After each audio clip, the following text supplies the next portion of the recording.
जैसा कि पिछली वीडियो में हमने आपसे वादा किया था कि हम थर्मोस्टेट के मुतालिक एक ऐसी वीडियो बनाने वाले हैं जो कि मुकम्मल तौर पर आपकी रहनुमाई कर सके। थर्मोस्टेट की रिपेयरिंग कैसे की जाती है। अगर आप थर्मोस्टेट का ये वाला बटन पुश करते हैं और यहाँ से निकलने वाली वायर जिसमें आग लगाई जाती है, ये बटन छोड़ते ही बंद हो जाती है। हम आपको इस मसले का हल भी इसी वीडियो में बताएंगे।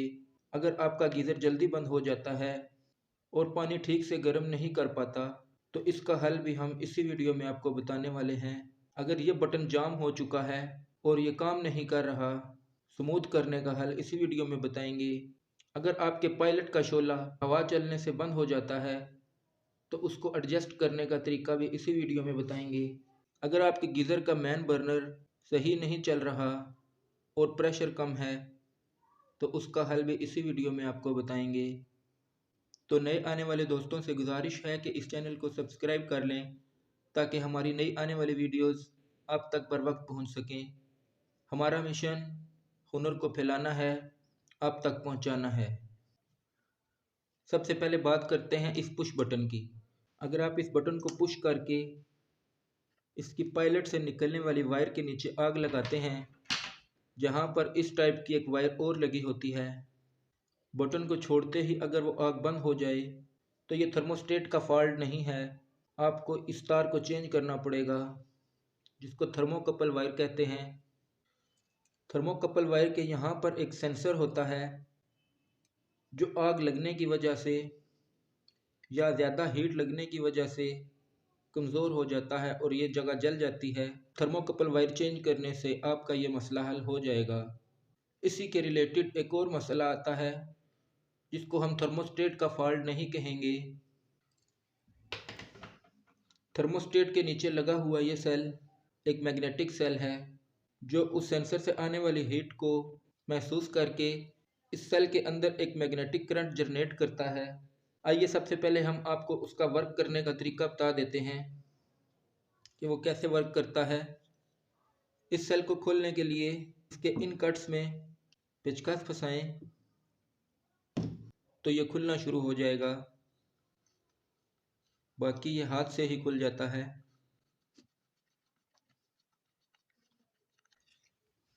ये एक मैग्नेटिक सेल है। अब हम आपको इसका वर्क करने का तरीका बता देते हैं।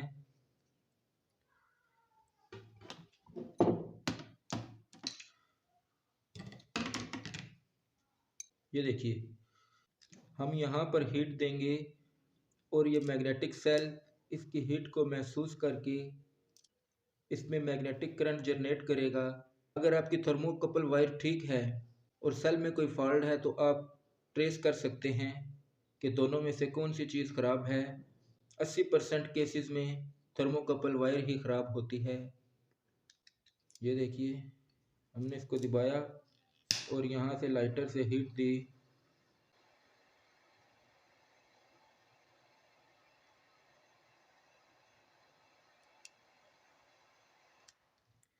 ये देखिए, ये नीचे की तरफ पुश हो चुका है।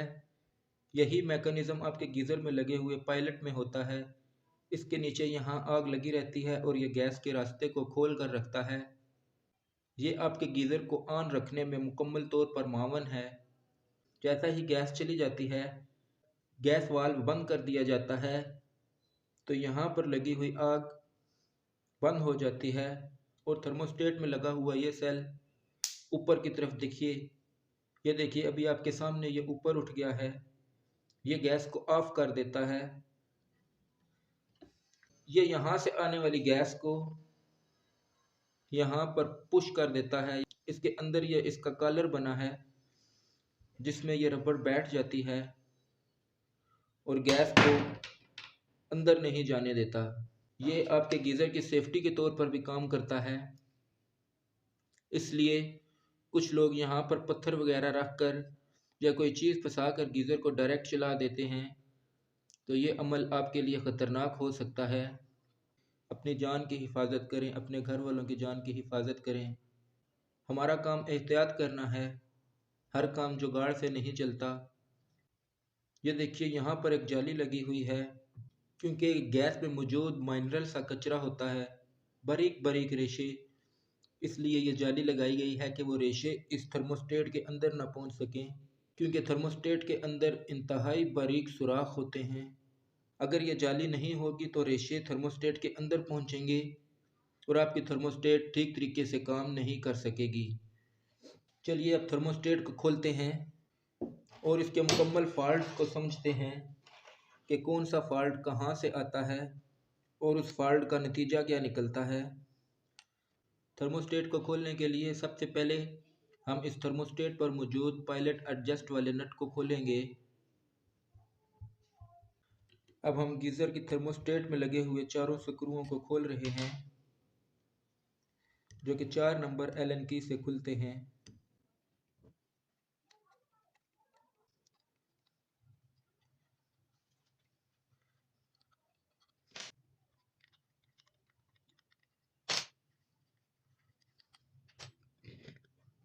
इसको हम इस जगह पर ले आएंगे और थर्मोस्टेट के ढक्कन को आराम से उठा लेंगे।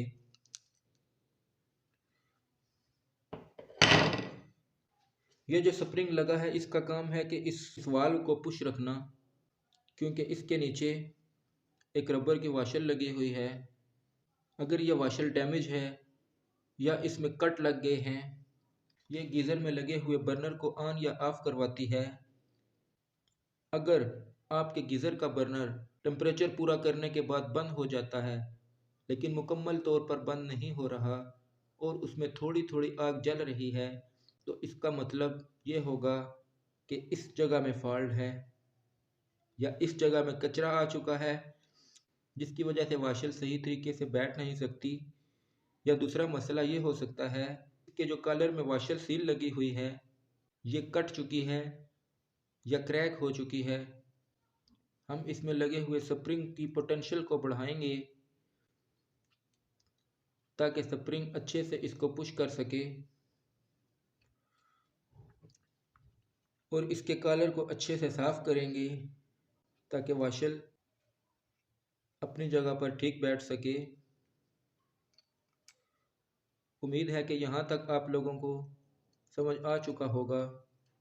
अब चलते हैं कि थर्मोस्टेट काम कैसे करती है, क्योंकि जब तक आपको इसके काम करने का सही असूल मालूम नहीं होगा तो आपको फॉल्ट ट्रेस कैसे करना आएगा।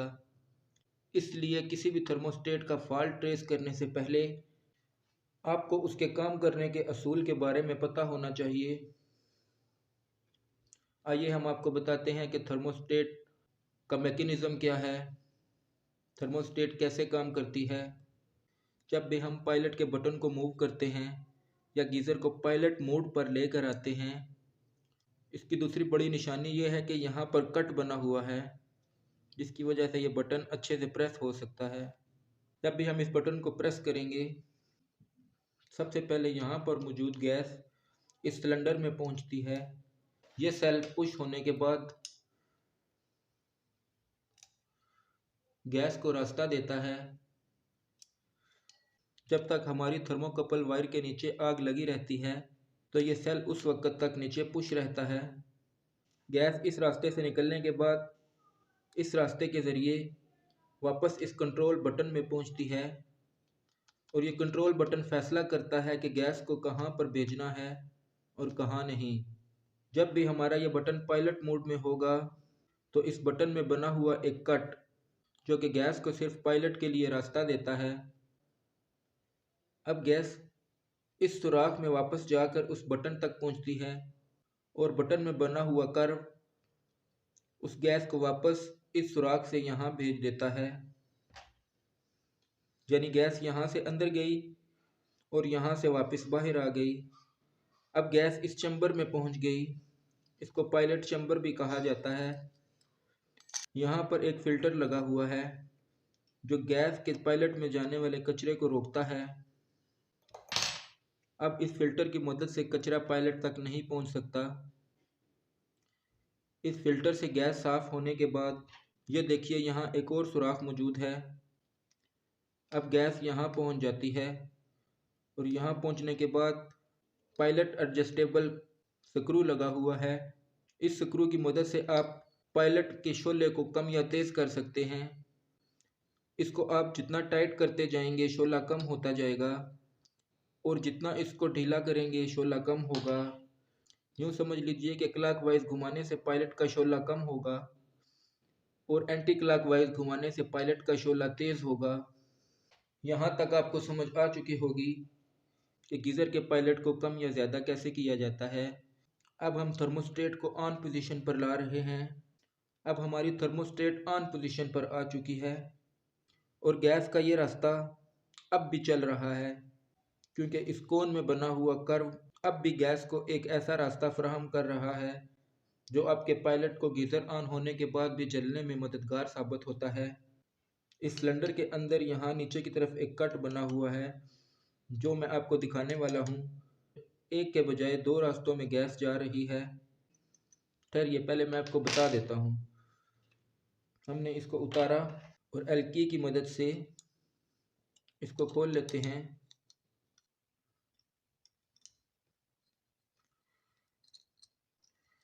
हम इसको बड़ी एहतियात के साथ उतारेंगे क्योंकि इसमें लगी हुई एक एक चीज़ बड़े काम की है। सबसे पहले हम इस कोन में लगी हुई इस वाशल को उठाकर संभालेंगे। उसके बाद इस स्प्रिंग को निकालने वाले हैं। गैस यहाँ से आई इस बड़े होल से। बड़े होल से आने के बाद सीधी इस होल में गई और ये नीचे की तरफ खुला हुआ है। अब गैस यहाँ से इधर पहुँचती है और यहाँ पहुँचने के बाद इस होल से निकलकर इस चैम्बर में आ जाती है। यहाँ भी एक चैन लगा हुआ है जो गैस को इस चैम्बर से आउट नहीं होने देता। हर चैम्बर में गैस अलग रहती है। ये नहीं कि इस चैम्बर की गैस यहाँ पहुँच जाए और इस चैम्बर की गैस यहाँ पहुँच जाए। अब इस नाब का काम शुरू हुआ। गीज़र के बड़े बर्नर को ऑन और ऑफ करती है। अगर आपके गीज़र का टेम्परेचर पूरा हो चुका है तो ये अपनी जगह पर वापस बैठ जाती है। ऐसा ही पानी ठंडा होता है या पानी आप इस्तेमाल करते हैं और गीज़र में नया पानी आता है जो कि ठंडा हो, तो सेंसर यहाँ पर एक केमिकल मौजूद है जो गर्म होने से फैलता है और ठंडा होने पर सिकुड़ता है। उसके फैलने और सिकुड़ने की वजह से थर्मोस्टेट में लगी हुई ये वाली पतरी ऊपर और नीचे की तरफ उठती है और यहाँ इस पतरी के साथ लगी हुई ये पिन थर्मोस्टेट के मुकम्मल तौर पर सिस्टम को कंट्रोल करती है। इसी वजह से आपका गीज़र ऑन या ऑफ होता है। ये सारा सिस्टम आप समझ चुके हैं। अब दो बातें जो आपको बताना ज़रूरी हैं। अगर जैन कटा हुआ है और आपको ज़रूरत पड़ती है जैन बनाने की, तो उसका तरीका आपको समझाने वाले हैं कि सबसे पहले हमने इस जैन को बड़ी एहतियात के साथ उतारना है ताकि ये डैमेज ना हो सके।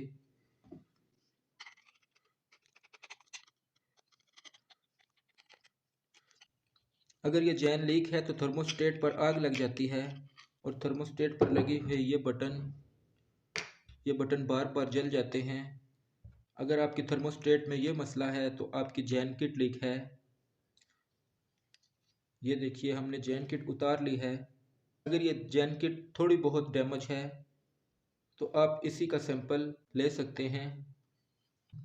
जैन किट बनाने के लिए आपको ऐसा जैन गाड़ियों और मोटरसाइकिलों वाली दुकानों से मिल सकता है। अगर नहीं है तो कोई मसला नहीं, हम किसी गत्ते वगैरह का जैन भी बना सकते हैं या मोटरसाइकिल वगैरह की ट्यूब से भी जैन बना सकते हैं। जैन बनाने के लिए हम इसका सांचा लेंगे।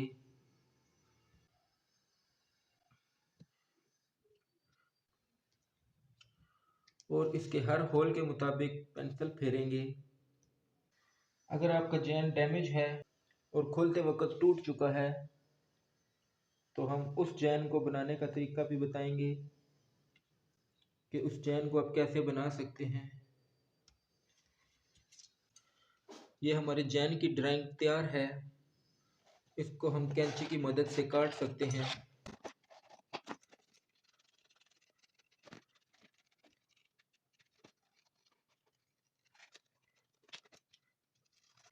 अगर ये जैन टूट चुका है और इस काबिल नहीं है कि आप इसका सैंपल बना सकें तो हमें इसका ये वाला कवर लेना है। जैन के मुताबिक कोई भी तेल या मोबिलाइल वगैरह लगा लेते हैं।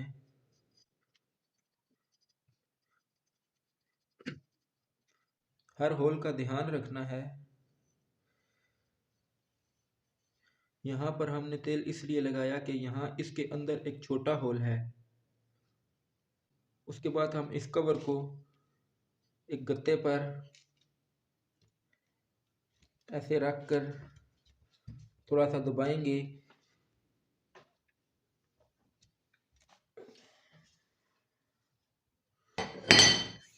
ये देखिए हमारे पास थर्मोस्टेट के जैन का एक मुकम्मल सैंपल आ चुका है।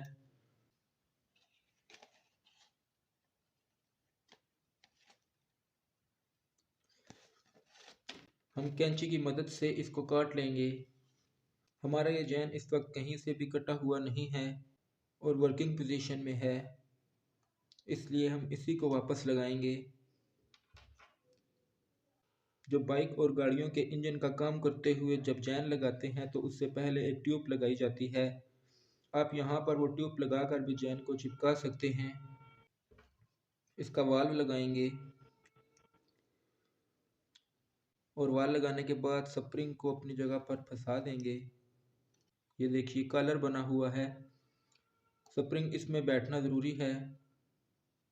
स्प्रिंग के ऊपर वाले हिस्से को इसमें फंसाने के बाद इसको बंद कर देंगे।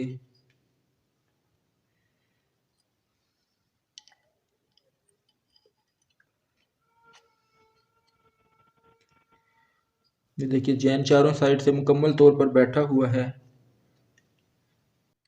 इसके चारों स्क्रू लगाएंगे और चारों स्क्रूओं को क्रॉस में टाइट करना है ताकि जैन बिल्कुल बेहतरीन तरीके से बैठ सके।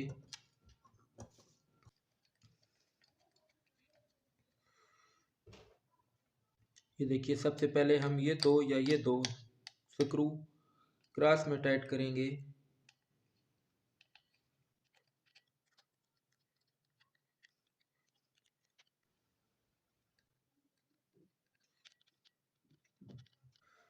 इसको भी अपनी जगह पर वापस लगा देंगे।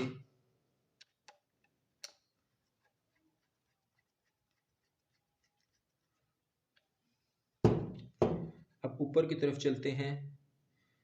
अगर ये बटन जाम है तो इसमें ग्रीस वगैरह लगा लीजिए और कम लगाइए। ज़्यादा ग्रीस लगाने की वजह से ये छोटे छोटे सुराख ग्रीस आने की वजह से बंद हो जाएंगे और गीज़र ऑन करने में मसला पैदा करेगा।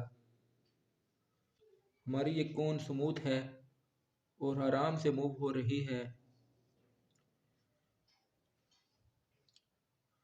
अब इसमें स्प्रिंग लगाएंगे। स्प्रिंग लगाने के बाद इसका लॉक लगाने के बाद ये जो बड़ा कलर ऊपर उठा हुआ है इसको हम ऐसे लगा देंगे।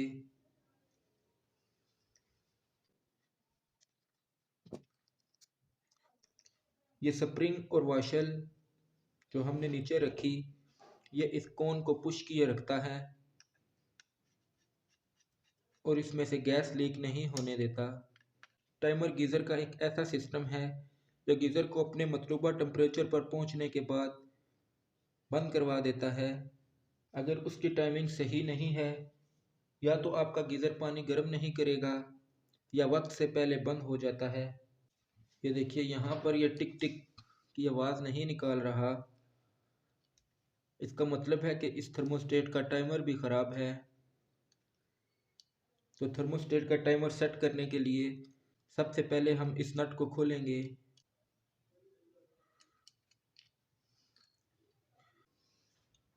जहाँ आवाज़ आएगी उससे थोड़ा पीछे की तरफ घुमाकर हम इसको रोक देंगे।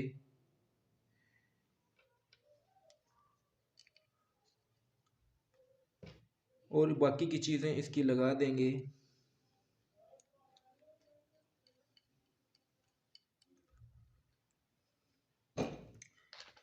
यहाँ पेचकस फंसाने के बाद हम इसको टाइट करेंगे। दरमियाना सा टाइट करने के बाद चेक करते हैं कि थर्मोस्टेट की ये नाप काम कर रही है। ये देखिए ये बिल्कुल ज़ीरो से स्टार्ट हो रहा है।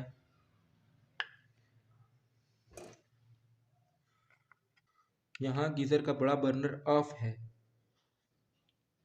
जैसा ही यह टिक की आवाज़ निकलती है, गीज़र का बड़ा बर्नर ऑन हो जाता है और उसके बाद हम अपना मतलूबा टेम्परेचर वार्म, हॉट और वेरी हॉट को सेट करते हैं। हम आपके लिए मज़ीद ऐसी इंफॉर्मेटिव वीडियो बनाएंगे। नए आने वाले दोस्तों से गुजारिश है कि वो इस चैनल को सब्सक्राइब करें और साथ दिए गए बेल आइकन पर क्लिक करें ताकि हमारी नई आने वाली वीडियोस आप तक बर वक्त पहुँच सकें। सेल को वापस इंस्टॉल करते वक्त यहाँ पर थोड़ी सी टेफलॉन टेप लगाना ज़रूरी है और उसी तरह पेचकस की मदद से जैसे हमने इसको खोला था इसको वापस बंद कर देते हैं।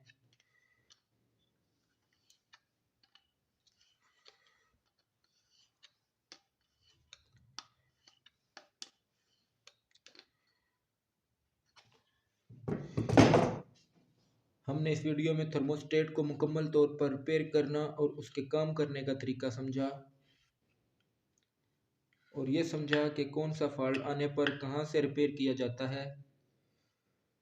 नए आने वाले दोस्तों से गुजारिश है कि हमारी इस वीडियो को लाइक करें, हमारे चैनल को सब्सक्राइब करें ताकि नई आने वाली वीडियोस आपको बर वक्त पहुँच सकें। तब तक के लिए अल्लाह हाफिज़।